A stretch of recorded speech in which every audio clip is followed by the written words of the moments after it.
Deuxième biais cognitif, c'est le biais de disponibilité.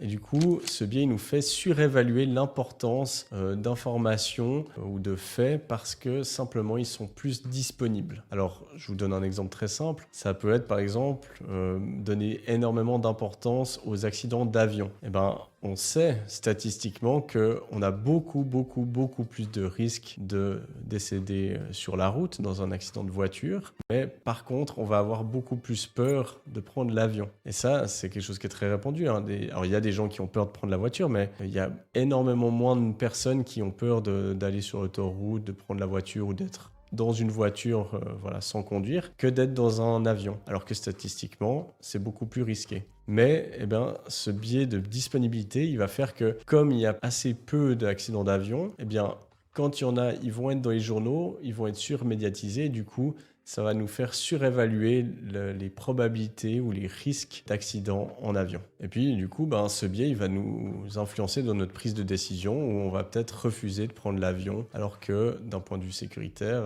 c'est bien mieux que d'y aller en voiture.